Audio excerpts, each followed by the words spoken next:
What's going on YouTube? Welcome back to the channel. So a new Gacha game just came out and it's called Sword of Convallaria. And they asked me if I wanted to check the game out and share my first impressions and initial thoughts on the game. And I just got done with an 8-hour stream over on my Twitch channel, twitch.tv/Doro44. And I've got some thoughts. And honestly, I'm surprised. The game is actually really good. So I'm going to tell you what the game is about, share my pros and my cons with the game, and hopefully that'll help you decide if you want to try the game out for yourself. So what is Sword of Convallaria? It's a tactical RPG where you collect and train a roster of mercenaries. You can customize your squad and build them up, and then you can apply your strategies in combat to save the nation of Iria. And there's a bunch of time travel and time manipulation stuff. It's really cool. And it's very reminiscent of like old school Japanese RPG games like Chrono Trigger or old school Final Fantasy games, or even newer games like Sea of Stars and Octopath Traveler. And if you're a fan of those games like I am, then you'll probably fit right at home. And I guess that's a great segue into the pros. And my first pro is the graphics and art style. This game is just,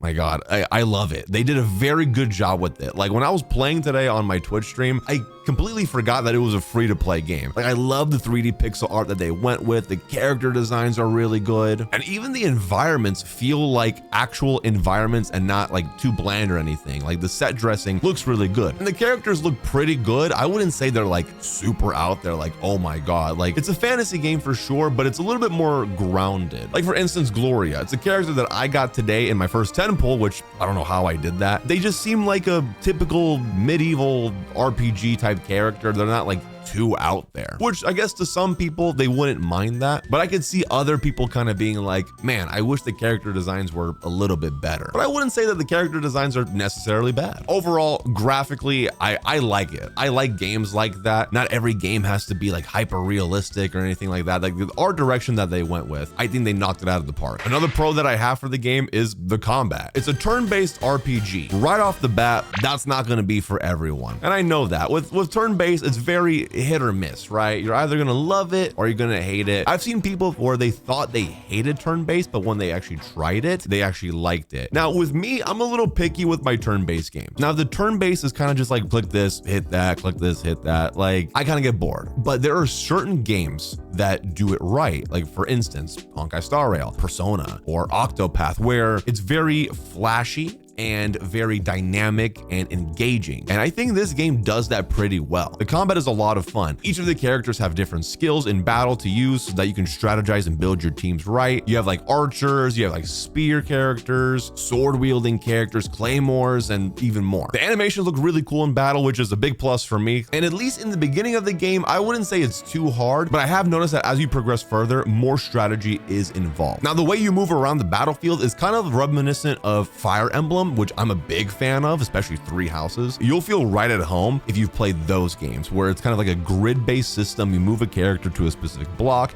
and then when you attack, their attacks can either hit certain blocks or in certain directions. And another big thing that I love about the combat system is that you can use your environment. It teaches you pretty early on, but you can shove characters off of like the map so that they fall and instantly die. Like at one point, I was strategically moving my units around to push an enemy further and further back until I just shoved them off, and then I instantly won the fight. You can even shove an enemy into another enemy, causing damage to both of them, or even pushing the other one off of the map. There's a lot of potential with using your environment in the combat, and I love that, dude. Which then circles back to it makes the turn-based interesting. And so for me, after playing for hours, I was still having fun, and it's a big pro. I love the combat system. Another pro that I have, and this is also a big one, and it's a very important one for me to have in a game, but it's the music. The music for this game was composed by Hitoshi Sakimoto, which he's worked on Final Fantasy games like Final Fantasy Tactics, and you can definitely tell. Everything from the battle music to just walking around or the menu music, like it all fits in with what you're doing. And the best way I can describe the music is classic JRPG music, which is really good, especially if it's the right composer. And the fact that they were able to get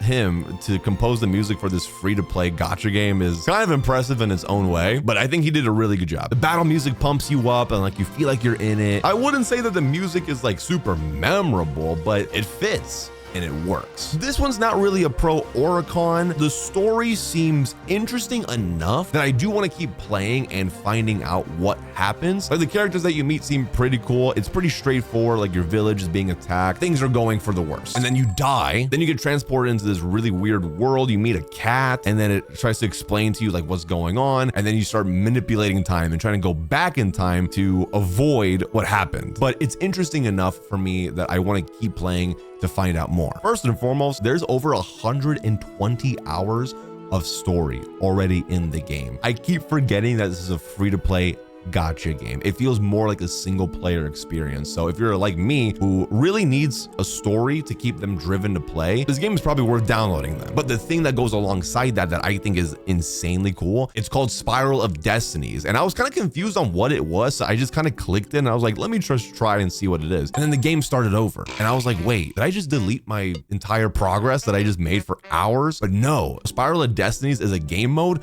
where you replay the story but with different choices, and so that you get different endings. I was replaying the beginning of the game, but in a completely new way. And not just minor changes either. I went to a completely different area and I met completely different characters. I fought completely different fights. And then I even had a cutscene and then like a completely different ending to that chapter. It was very different. And I love that because then that gives you even more content, especially if you're liking the story and you want to get more engrossed in it. Spiral of Destinies gives you a chance to replay the story quest, but with different outcomes, and that's amazing to me. I don't think you'll be bored anytime soon. And within the game, there are 4 main factions: the Papal States of Rodinia, the Union of the Knights Estates, Vilder Tribes, the Kingdom of Iria, which is my personal favorite design-wise, and then finally the Sword of Convallaria, which, hey, that's the name of the game. You'll meet these factions and these characters throughout your journey. You get to know the characters and experience different story quests and companion quests as well. Like if you're into story, then this game is literally for you because there is just so much of it, and that's a big pro for me. Oh, and another pro that I have, which hits home for me, the grind and like building your characters. That's like the #1 thing I like to do in gacha games, is to get a new unit, level them up, and see the number go up and see my unit get stronger in battle. With this game, it doesn't seem like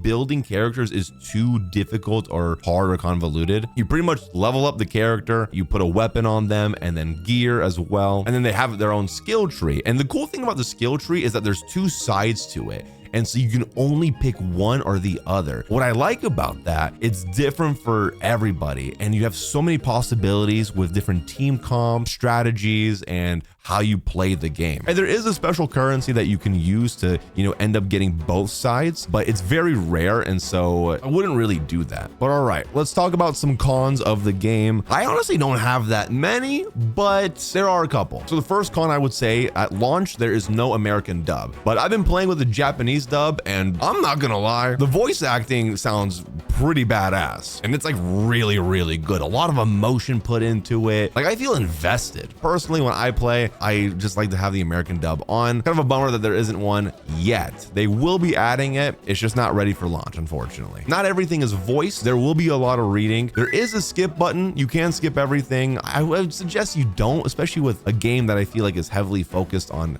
story. Hey, play how you want. Now, another con that I could see being a con, but I could see this being a con for a lot of people, and I already have seen it being a con for people, is the gacha system and the stamina system. In my opinion, this game is a free-to-play gacha game, so you're kind of signing up for that. But I've been seeing people, I guess, who aren't really big fans of gacha games not like that there's a gacha system within it, even though I think it's a pretty standard gacha system. I'll throw this infograph up for you guys so you can like pause the video and read how it works, but it's pretty standard stuff. You have your S, SSR, common characters, legendary characters. There are a total of 5 banners in the game right now. The first one is like the beginner banner, which is like your typical banner that you get when you first start playing any gacha game, and you're guaranteed a legendary character within 30 pulls, and they pretty much provide all those pulls for you through in-game mail, using my code that I'll have in the description below, SOCDORO, and just playing the game. Like you'll get a legendary character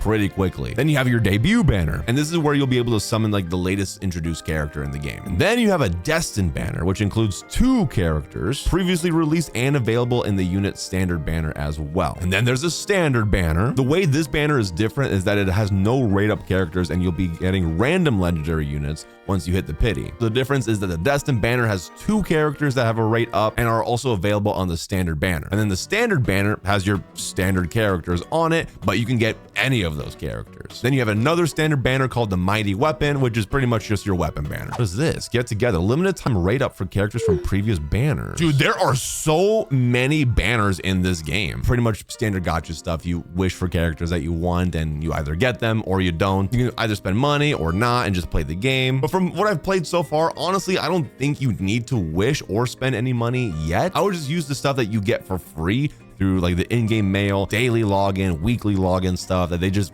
give you. I got really lucky and I got a lot of legendary and SSR characters like my first 10 pulls. And I did get Gloria, which apparently she's an SS character, so you could also get super lucky. Again, it's a gacha game, and for some people, that's a con. And then another con for some people that I could see is the stamina system. So for people who don't play gacha games, there is a stamina system where you can only grind out resources so much daily. And the stamina system is there to keep you logging in every day and keep playing the game. Like literally every gacha game has it. And I would say generally you probably have enough stamina to do all the stuff that you need to do daily. But again, it's not like you can infinitely grind. You have to like wait for your stamina to regen and keep coming back daily and playing the game. But I could definitely see people complaining about that, where they just want to like sit down and grind and grind and grind and not be tied to some sort of stamina system. I feel like the cons that I'm talking about are cons for people that are not used to gacha games, but for people who play a lot of gacha games, you'll feel right at home and they're not really cons. Another con I will say is that the pacing is a little slow in the beginning. You know, gearing your units and getting units and stuff like that, it can be definitely a little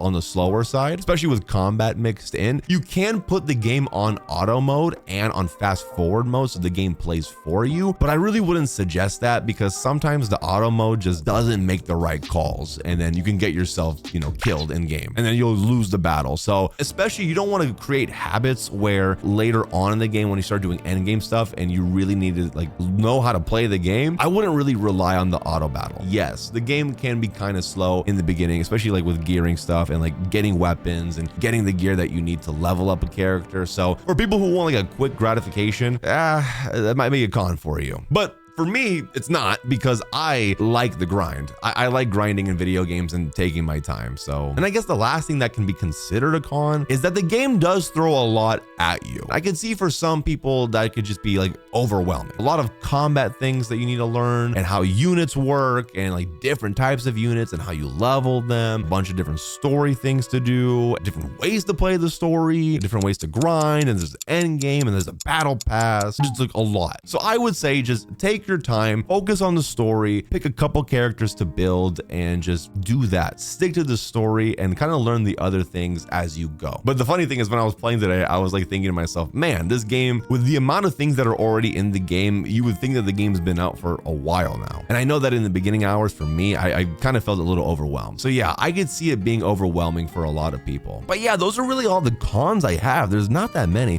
I always kind of feel bad when I make videos like this where I don't have that many cons, but like, truly, from what I've played so far, there's not that many cons. It was a really good breath of fresh air as someone who plays a lot of gacha games. Like, this one's very different and in a good way. And as someone who also likes classic JRPGs, I felt right at home. I really like this game. We'll see how it does going forward, if it can hold the audience, if it can keep adding new endgame stuff. And I think there's PvP in this game too, so that might hold some players as well. So far, initially, I think this game is definitely worth downloading and trying out, especially if you like classic JRPGs like Chrono Trigger, Fire Emblem, or Final Fantasy. Then like you would like this game. If you like story content and having different choices and branching narratives, I mean, there's just so much to this game. I think it's worth downloading for sure and trying out. Oh, and I forgot to mention, there's full controller support for this game as well. You can play it on mobile or on your PC, or what I plan to do is download it on my Steam Deck